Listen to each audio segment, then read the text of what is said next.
Sí.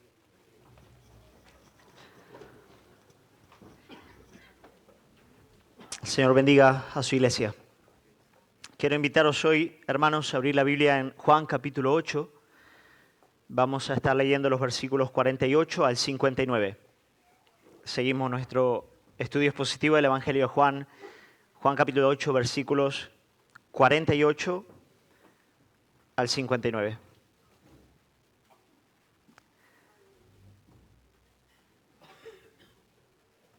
Dice así la palabra del Señor.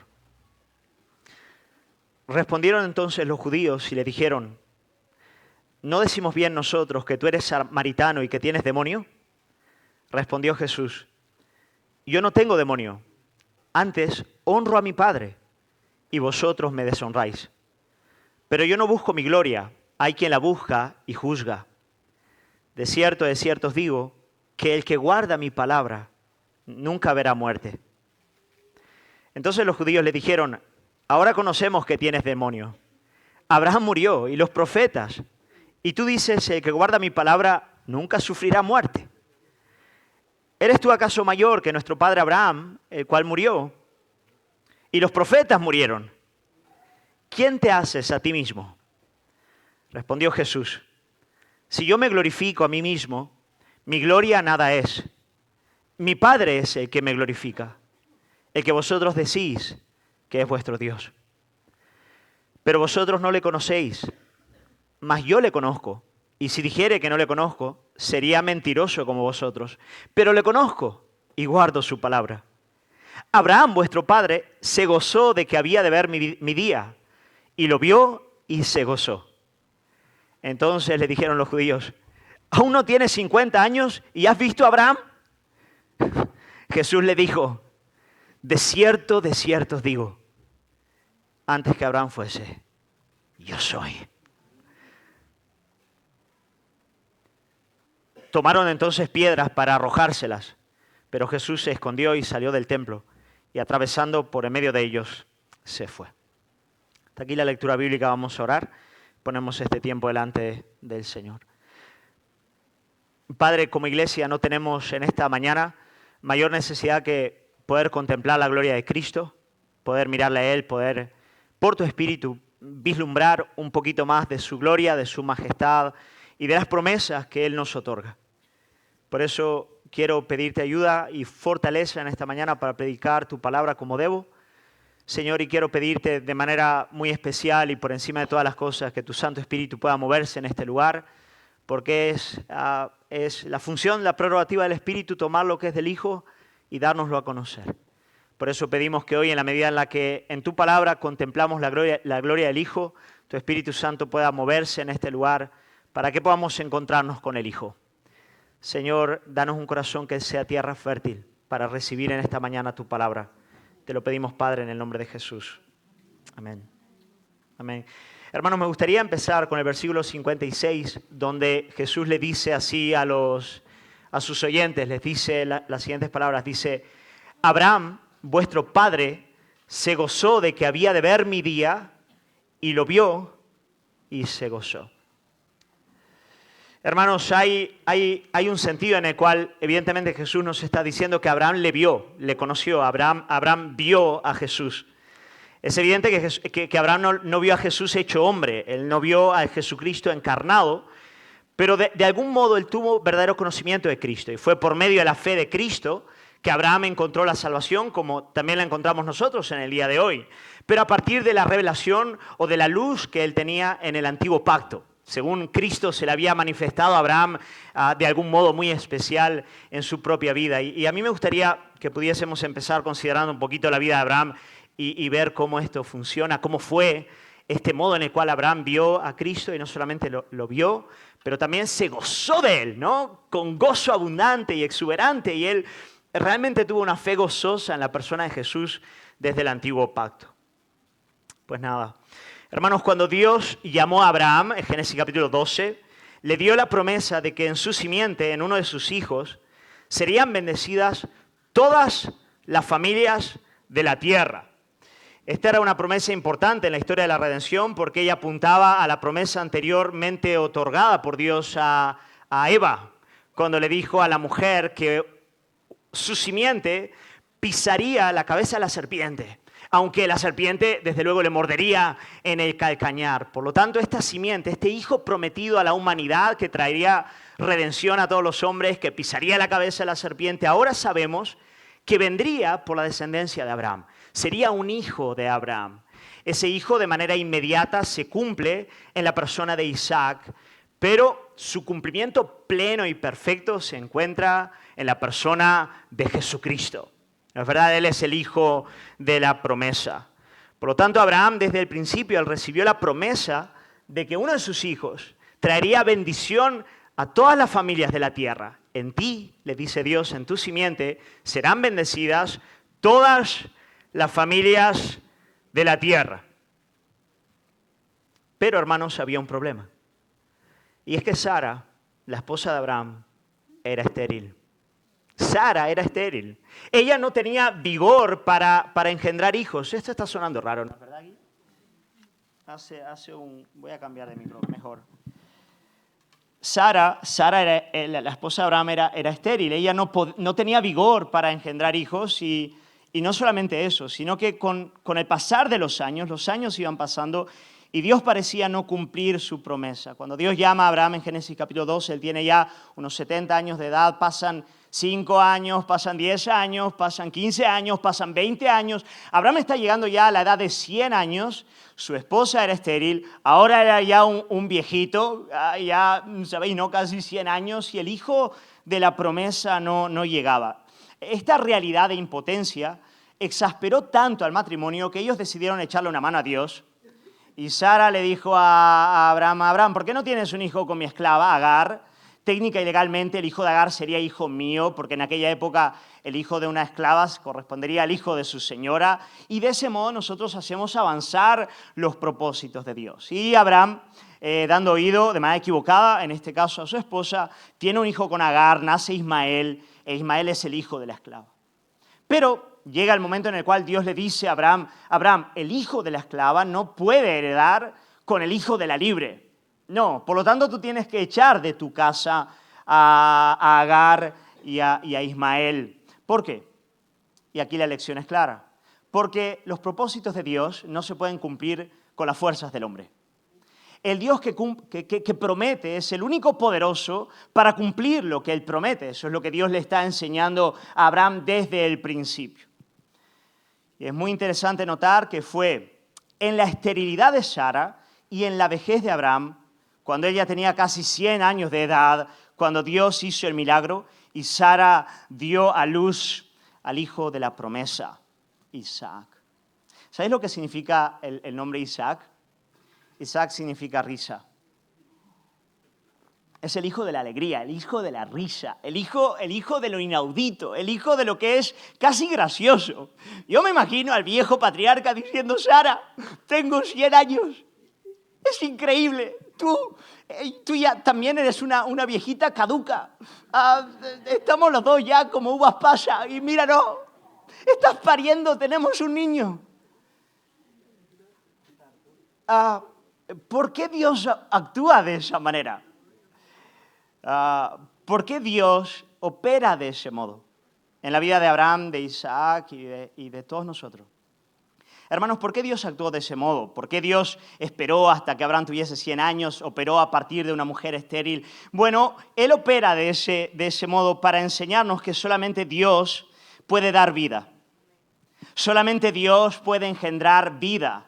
Esa es prerrogativa divina. Solo Dios puede dar vida. Y esto no se aplica solamente a la vida biológica. Se aplica a la vida biológica, desde luego, pero de manera muy especial se aplica a la vida espiritual. Solamente Dios puede regenerar el corazón del hombre. Solo Dios puede dar nuevo nacimiento. Solo Dios puede operar el nuevo corazón.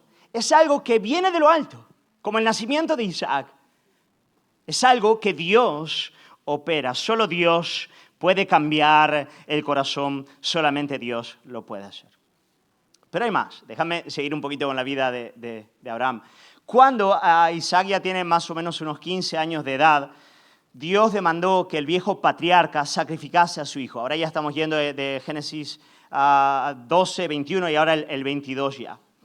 Es interesante, en Génesis capítulo 22, Dios se manifiesta al patriarca y le dice, bueno, ahora yo quiero que tú lleves a tu hijo al sacrificio. Ahora, hermanos, la Biblia ya no permite el sacrificio humano.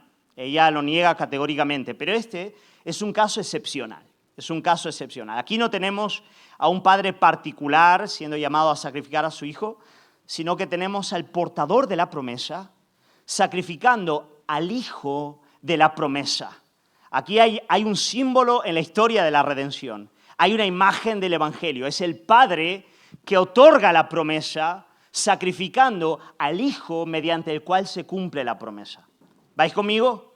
Una clara imagen y parábola del Evangelio. Es un caso excepcional y eso es importante tenerlo en cuenta. Ahora bien, intentad meteros conmigo en la vida, en la historia de Abraham. Imaginaos al viejo patriarca, habiendo orado por tantas noches junto a su mujer para que el Señor les diese al hijo de la promesa, les diese vigor para tener un hijo esperando en el Señor. De repente el hijo nace. Y un buen día, cuando él ya tiene unos 15 años de edad, se le aparece el Señor y le dice, ahora tienes que llevar a tu hijo al sacrificio. Hermanos, si Abraham no fuese un hombre espiritual, pensaría que más que Dios era el demonio el que le estaba hablando. Hermanos, parecía algo tan irracional, tan sin sentido, tan locura, que más parece del diablo que de Dios. Quiero decir, ¿cómo es posible que el mismo Dios que me dijo que mediante este hijo traería salvación y bendición a todas las familias de la tierra, ahora me ordena matarle, entregarle en sacrificio? ¿Qué sentido tiene esto? Pero claro, llega en una historia así, hablar solamente en términos racionales se quedaría corto. Imaginaos el dolor del corazón de este padre. Abraham era su hijo amado, era el hijo de la promesa. Isaac era el hijo de la risa. Y de repente se le pide al viejo patriarca que haga lo más difícil, desde luego, que un padre podría ser llamado a hacer, la prueba más intensa que podemos imaginar en toda la Biblia, que es sacrificar a su propio hijo. Pero la Escritura, de manera muy extraordinaria, nos dice que Abraham fue obediente, él fue fiel, él guardó la palabra. Y se levantó por la mañana y preparó su burrico, cogió la leña, encendió el fuego y fue en dirección a donde Dios le iba a mostrar. No le dijo ni dónde era. Terrible. Camino de 3 días caminando con su hijo. El hijo no sabía lo que iba a pasar. Papá, ¿y el sacrificio? Bueno, el Señor proveerá, hijo, el Señor proveerá. Vamos camino.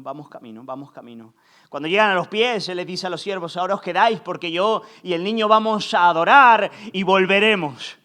Literalmente, y volveremos. Y uno se pregunta, ¿de dónde sacó Abraham la fe y la fortaleza para responder con semejante tenacidad y obediencia a una demanda tan grande como la que recibió? Bueno, en el libro de Génesis no se nos dice. Sencillamente se nos presenta la obediencia pura y cruda de Abraham y el desenlace de la historia, que lo contaré al final del sermón. No lo voy a contar ahora. Pero en Hebreos capítulo 11 sí tenemos la motivación del corazón de Abraham o más bien el fundamento de su fe. ¿Cómo pudo Abraham responder a semejante llamado de sacrificar al hijo de la promesa? Bueno, Hebreos 11, 17 al 19 dice lo siguiente. Dice, por la fe Abraham, dice, cuando fue probado, ofreció a Isaac. Y el que había recibido la promesa, ofrecía a su hijo unigénito. Habiéndosele dicho, en Isaac te será llamada descendencia. Bueno, ¿cómo lo hizo? ¿Cómo pudo hacerlo? Sabiendo que además en Isaac sería la extensión de su descendencia. ¿Cómo lo hizo? Dice, pensando que Dios es poderoso para levantar aún de entre los muertos. Para levantar aún de entre los muertos, de donde en sentido figurado también le volvió a recibir. Hermano, la pregunta es, ¿cómo pudo Abraham ofrecer o determinarse a ofrecer a su hijo como sacrificio cuando Dios le había dicho que mediante su hijo él bendeciría a todas las naciones de la tierra? Os voy a dar la respuesta. Porque Abraham estaba absolutamente convencido de que si él cogiese el cuchillo, degollase a su hijo y lo quemase en sacrificio al Señor, aún de las cenizas de Isaac, Dios levantaría para seguir adelante sus propósitos. Increíble. Él creía en el Dios de la resurrección.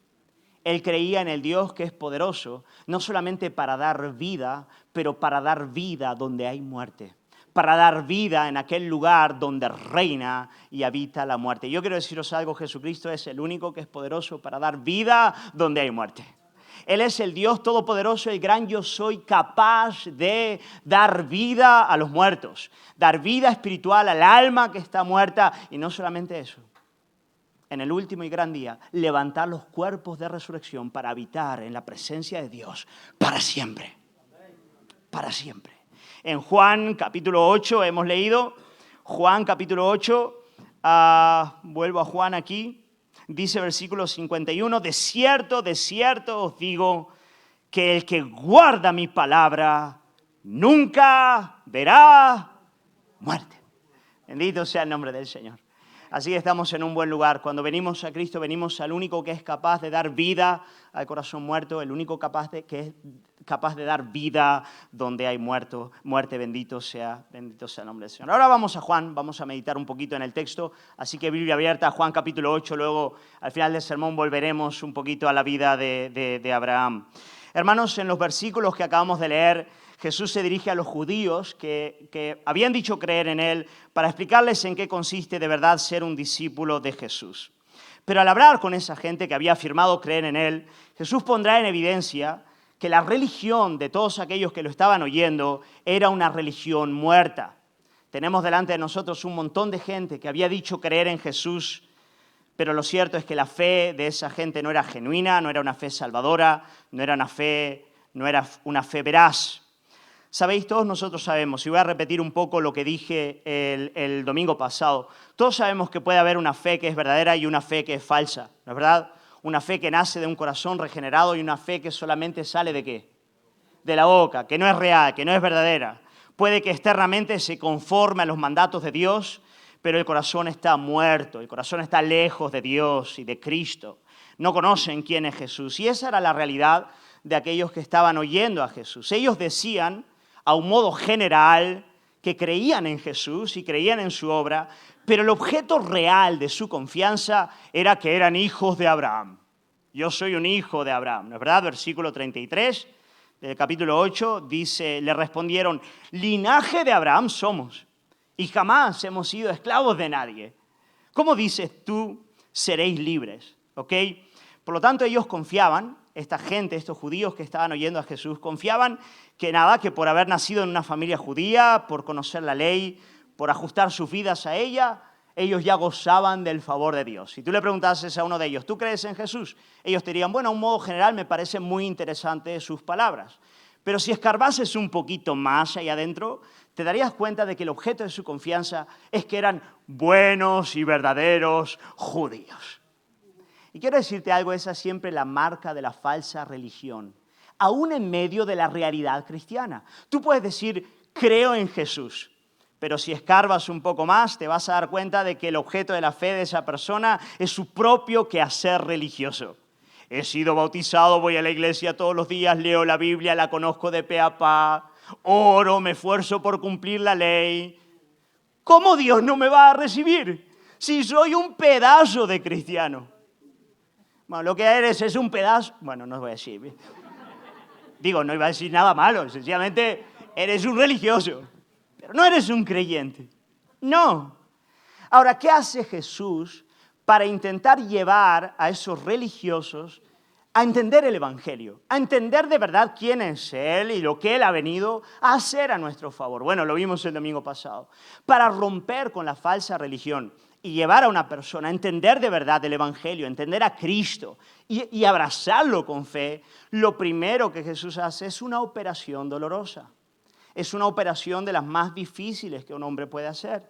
Y es mostrarles a ellos la profundidad y la gravedad con la que nos afectó el pecado.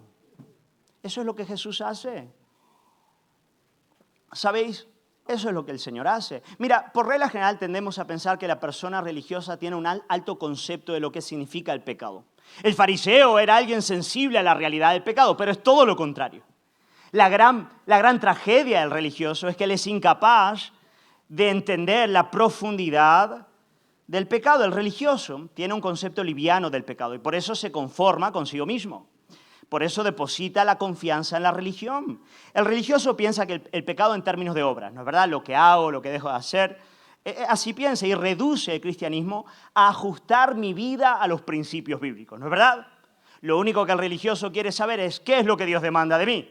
Bueno, sabiéndolo, lo pongo en marcha y ya está, todo funciona. Esto es coser y cantar. ¿No es cierto que Dios quiere de mí? Lo pongo adelante y ya está, Dios me será favorable. Así funciona la mente y el corazón del hombre religioso. Pero Jesús, para romper con eso, les va a decir en qué consiste la gravedad del pecado. Y lo dice de manera categórica y firme en el versículo 34. Versículo 34, Jesús les va a decir lo siguiente, lo vimos el domingo pasado. Dice, mira qué fuerte. De cierto os digo, que todo aquel que hace pecado, esclavo es del pecado. Potente, ¿no es verdad? Jesús básicamente les va a decir, mira, ojalá vuestro problema fuese solamente la práctica pecaminosa. Ojalá fuese una cuestión pura y meramente de comportamiento, pero es que no lo es. El problema es que la práctica pecaminosa, el pecado, deriva de una esclavitud del alma, de una esclavitud del corazón. Es algo más profundo. Tú pecas porque eres, en primera instancia, pecador. Porque tu naturaleza es una naturaleza caída, una naturaleza rebelde, enemiga de Dios. Incapaz de agradar a Dios aun cuando le obedeces externamente. Puedes ajustar tu vida a los parámetros divinos, pero el problema es que tu corazón ni confía en Él, ni le ama, ni busca su gloria. Aún tus buenas obras nacen de deseos egolátricos y egoístas. No te das cuenta de que eso es estar muerto, de que eso es estar en una bancarrota profunda, de la cual solo puedes salir a partir de un milagro de lo alto, de una vida que irrumpa del cielo, de alguien que da vida a partir de la estéril, de alguien que da vida a partir del impotente. Abraham lo sabía.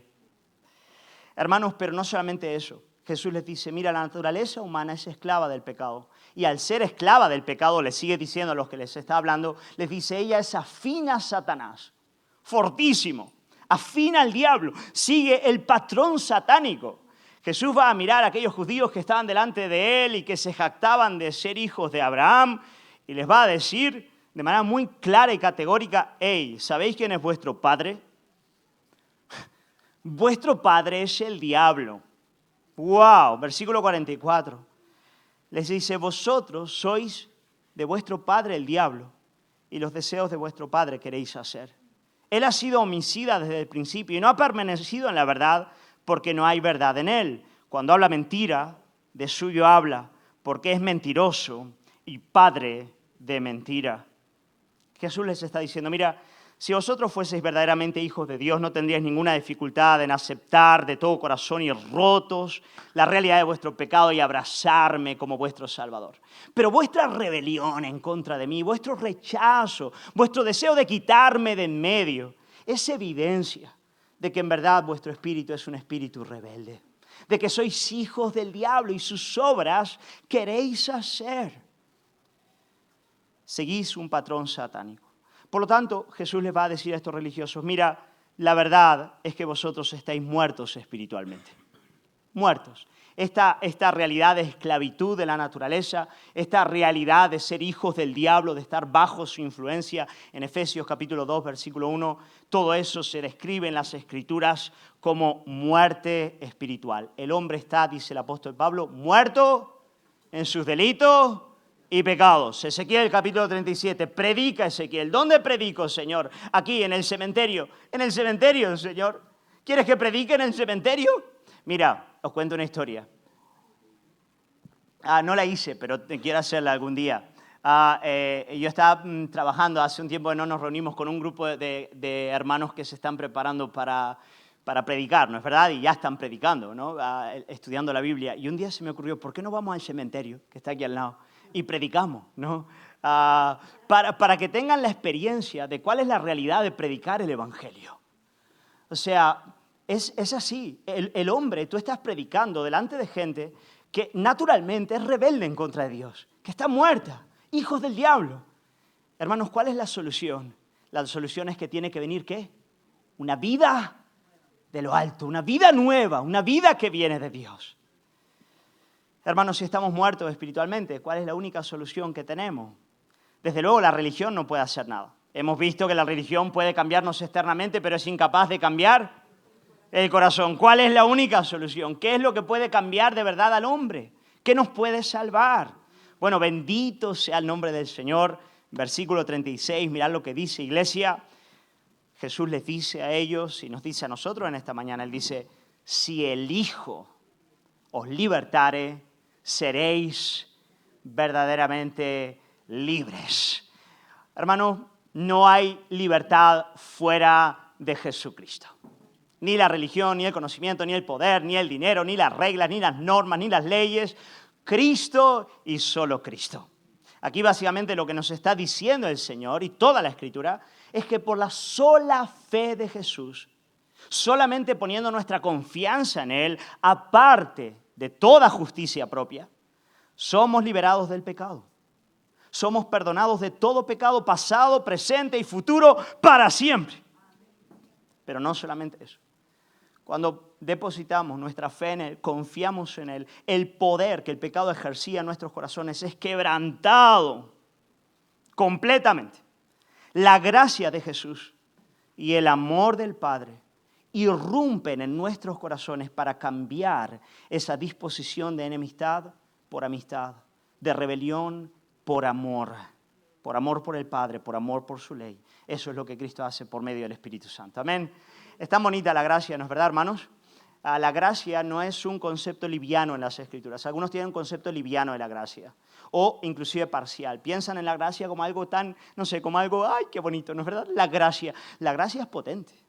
La gracia nos reconcilia con Dios y tiene la potencia de meternos la santidad en el corazón, de arrancar de raíz la rebelión para darnos un corazón que ama al Señor y busca su gloria. Bendito sea el nombre del Señor. Ahora, hermano, ¿os acordáis que terminé el sermón del domingo pasado llamando, ¿no es verdad?, a acudir a Cristo con vuestros pecados, no con vuestras buenas obras, religión. Acude a Cristo, solo con tus pecados y Él te va a recibir. Hermano, ¿hay mensaje más precioso que el mensaje del Evangelio? No lo hay, ¿no es verdad? Es un mensaje maravilloso que no solamente nos adentra a la vida cristiana, pero es esa gracia de Cristo la que nos sostiene todos los días hasta el final.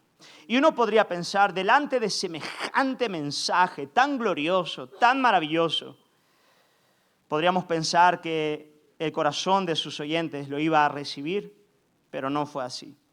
Los judíos que estaban escuchando a Jesús no solamente no lo recibieron, sino que se llenaron aún de mayor rabia y bronca en contra de Él.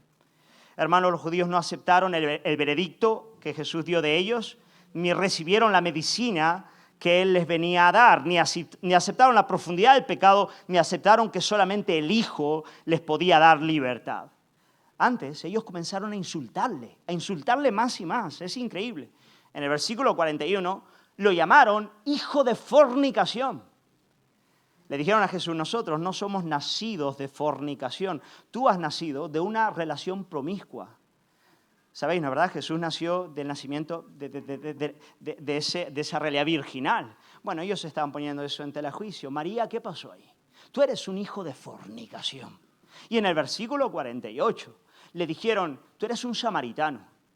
Es una manera despectiva. Sabéis que los judíos despreciaban a los samaritanos, versículo 48, les dice, no decimos bien nosotros que tú eres samaritano, tal vez tu padre es un samaritano. Y ya, para colmo, le dijeron, ¿sabes qué? Lo que tú tienes es un demonio. ¡Wow! Hermanos, qué fuerte. No hay mensaje más precioso que el Evangelio. No hay persona más hermosa que Jesús. Pero claro, hay un problema. Y es que precisamente el mensaje del Evangelio y la preciosa persona de Jesús choca de tal manera con el orgullo del hombre que aparte de la gracia divina, os digo esto de manera categórica, el conflicto es inevitable. Sí, es el mensaje más precioso en la faz de la tierra, pero al mismo tiempo es el mensaje que mayor confrontación levanta entre los hombres. Dales a los hombres una religión que los ponga en el centro del escenario, que no rompa con su orgullo, que haga que puedan permanecer en su justicia propia, pero preséntales la gracia del Evangelio y verás que la rebelión de su orgullo aparecerá como en ningún otro lugar. Y eso es lo que ocurre cuando predicamos a Cristo. Y sabéis, también nosotros, hermanos, tenemos que estar preparados para eso. Tenemos que estar preparados para que eso ocurra con nosotros también, ¿no es verdad?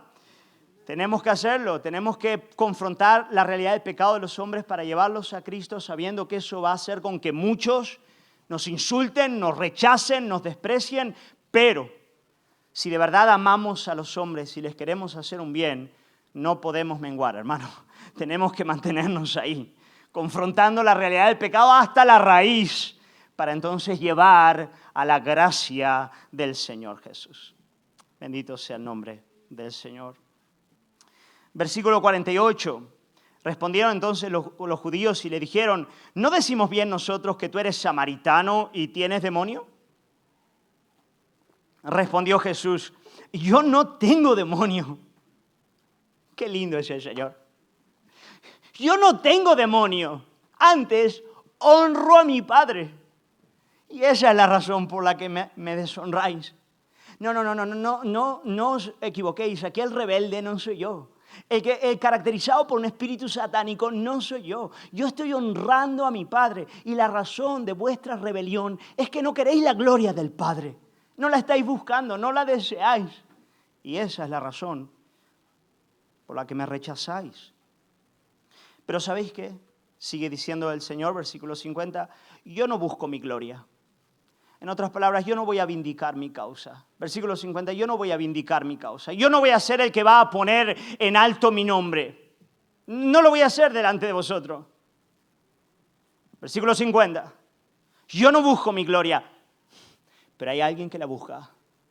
Y el que la busca es el juez de toda la tierra. ¿Sabéis? No voy a ser yo el que lo haga.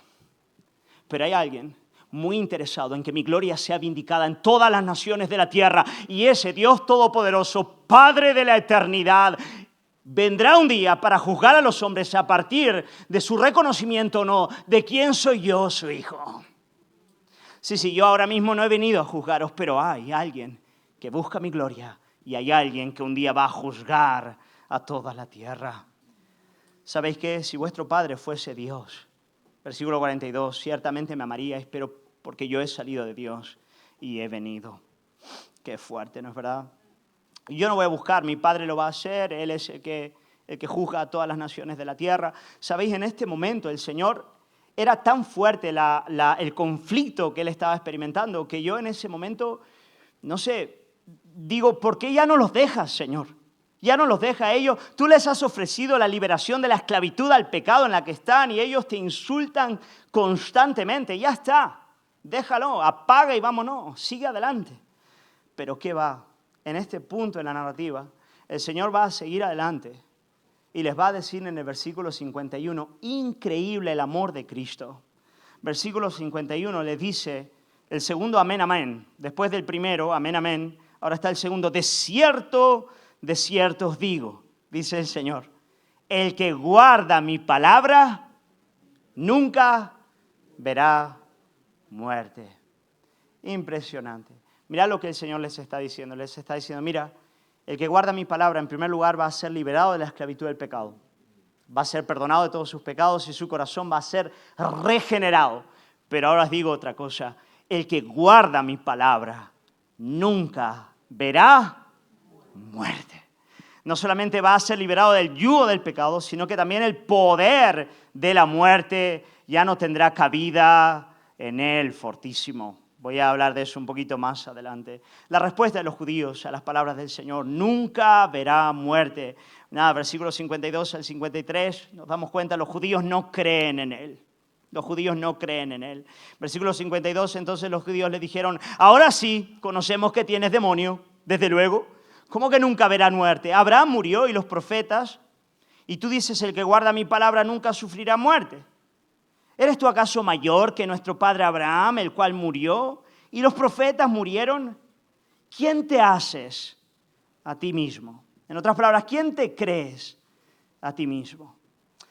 Nada, delante de eso el Señor les responde y les dice, mira, yo de nuevo, aquí delante de vosotros, yo no voy a defenderme, no voy a buscar mi gloria. Si yo me glorifico a mí mismo, mi gloria nada es. Mi Padre lo va a hacer. Él os va a mostrar, llegará el día donde mi Padre, versículo 54, mi Padre os va a mostrar que lo que yo os digo es verdad. Él me glorificará. El que vosotros decís que es vuestro Dios. Llegará el día, al tercer día, donde Él va a mostrar que yo tengo poder sobre la muerte. Yo no lo voy a hacer. Pero por cierto, os voy a decir algo. Habláis de Abraham, ¿no es verdad? De Abraham. Abraham, os voy a decir algo. Abraham entendió esta realidad. Abraham entendió que yo soy aquel que puede dar vida donde hay muerte. ¿Acaso Abraham, versículo 53, dice, Abraham vuestro padre se gozó de que había de ver mi día, lo vio y se gozó? Hermanos, cuando Jesús dijo estas palabras, el corazón de esta gente hirvió dentro de ellos. Versículo 57 les dice, entonces le dijeron los judíos, ¿aún no tienes 50 años y has visto a Abraham?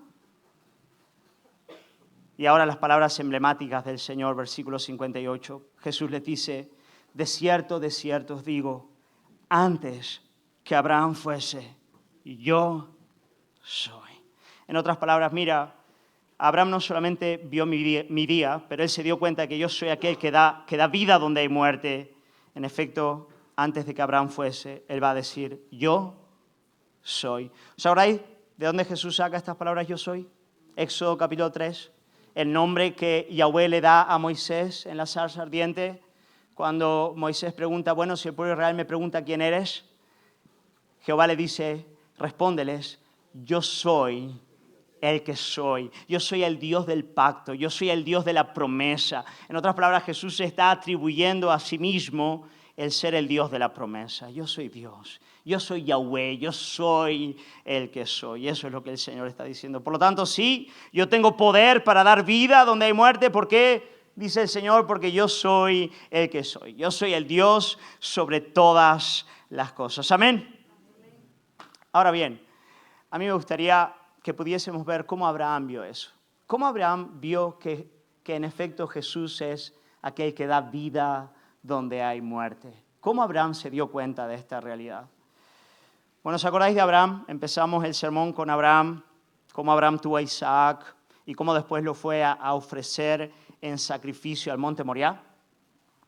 Vimos que Abraham fue capaz de ir a sacrificar al hijo de la promesa porque él creía en el Dios de la resurrección, en el Dios que aún de las cenizas de Isaac, cuando el sacrificio estuviese consumado, sería capaz de levantarle y seguir con lo que él había prometido. Pero cuando Abraham llegó al monte, cuando ató a su hijo al altar y levantó el cuchillo para ejecutar el sacrificio, mira lo que dice la palabra del Señor en Génesis 22:11. Mira lo que ocurrió. Génesis 22:11 dice lo siguiente. Entonces el ángel de Jehová le dio voces desde el cielo y dijo, Abraham, Abraham. Y él respondió, heme aquí.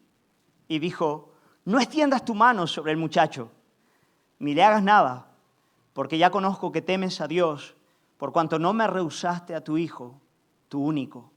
Entonces alzó Abraham sus ojos y miró, y he aquí a sus espaldas un carnero trabado en un zarzal por sus cuernos. Y fue Abraham y tomó el carnero y lo ofreció en holocausto en lugar de su hijo. Y llamó a Abraham el nombre de aquel lugar, Jehová proveerá. Por tanto dice hoy, en el monte de Jehová será provisto. Queridos hermanos, cuando Abraham fue a degollar a su hijo, el ángel de Jehová le detuvo. Abraham alzó sus ojos y vio al cordero que estaba en aquel lugar. Y en aquel momento Abraham entendió claramente que el Señor iba a proveer de un sacrificio perfecto en lugar de su pueblo. Amén. Él entendió, llegará el día donde el Señor mismo proveerá de un corderito. Y hasta aquí vamos todos bien, ¿ok? Y entonces él entendió que Cristo vendría a morir por nuestros pecados. Pero yo quiero que ahora os imaginéis a Abraham mirando a Isaac cuando Isaac es levantado del altar y está vivo delante de Abraham. Hermanos, ¿qué es lo que Abraham está viendo? En Hebreos capítulo 11, que hemos leído, que en un sentido figurado, desde luego figurado porque Isaac no llegó a morir en ese momento, pero en un sentido real y muy figurado, Abraham estaba viendo a aquel que vivió para nunca más morir. Hermanos, en el monte Moriah, Abraham no solamente vio al cordero que murió, Abraham también vio al Hijo de la promesa que resucitó de entre los muertos para nunca más morir. ¿Sabes?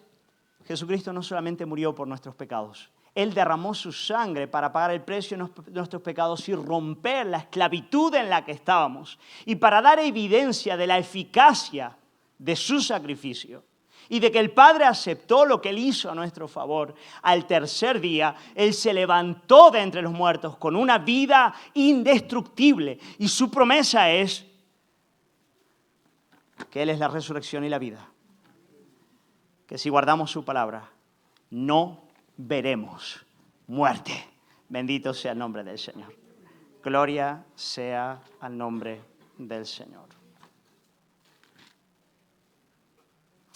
Dice 1 Corintios capítulo 15, versículo 51. Capítulo 15, versículo 51, dice aquí el apóstol Pablo: He aquí os digo un misterio. No todos dormiremos, no todos vamos a morir, pero todos seremos transformados. En un momento, en un abrir y cerrar de ojos, al final de la trompeta, porque se tocará la trompeta y los muertos serán resucitados incorruptibles y nosotros seremos transformados. Porque es necesario que esto corruptible se vista de incorrupción y esto mortal se vista de inmortalidad. Y cuando esto corruptible se haya vestido de incorrupción y esto mortal se haya vestido de inmortalidad, entonces se cumplirá la palabra que está escrita: sorbida es la muerte en victoria. ¿Dónde está, oh muerte, tu aguijón? ¿Dónde, oh sepulcro, tu victoria? Ya que el aguijón de la muerte es el pecado y el poder del pecado la ley. Mas gracias sean dadas a Dios, que nos ha dado la victoria por medio de nuestro Señor Jesucristo. Hermanos, la paga del pecado es la muerte, pero aquel que venció al pecado también vino a vencer a la muerte. ¿Sabes? El creyente tiene una perspectiva de vida larga y debería vivir de ese modo. Debería vivir reconociendo que lo que hace a cada día tiene un peso por toda la eternidad, porque creemos y descansamos en el Dios de la resurrección. Ahora bien, esto es muy poderoso en el día a día, ¿no es verdad? Imaginaos, hermanos, que de verdad nos creyésemos esto de todo corazón y fuésemos libres del temor a la muerte. ¿Os imagináis? Plenamente libres del temor de la muerte. ¿Cuántas cosas no podríamos hacer que dejamos de hacer día a día? ¿Cuántas cosas dejaríamos de hacer porque no tendrían sentido para nosotros? ¿Cuántos riesgos asumiríamos por la gloria de Cristo? ¿Y cuánto más le serviríamos si supiéramos de verdad que Él resucitó entre los muertos para darnos una vida eterna? Hermano, que el Señor nos dé la gracia para poder creer en este Dios de la resurrección y vivir acorde a esa fe. Y si tú dices: mira, Pedro, pastor, esto de la resurrección a mí me cuesta creerlo, es difícil para mí. ¿Me puedes ayudar? ¿Cómo puedo yo creer más y más en esto? Bueno, mira a Cristo. Mira a Cristo. Él dice: antes que Abraham fuese, yo soy. Si tú le consideras a Él, consideras su palabra, consideras su gloria, su carácter, su hermosura, lo que Él ha hecho por ti, la belleza y potencia de su mensaje, la belleza y potencia de su carácter, la eficacia de lo que Él ha hecho a nuestro favor, verás que Él mismo te enseñará que hay, en efecto, vida que va más allá de la muerte. Vamos a orar y agradecerle al Señor por eso.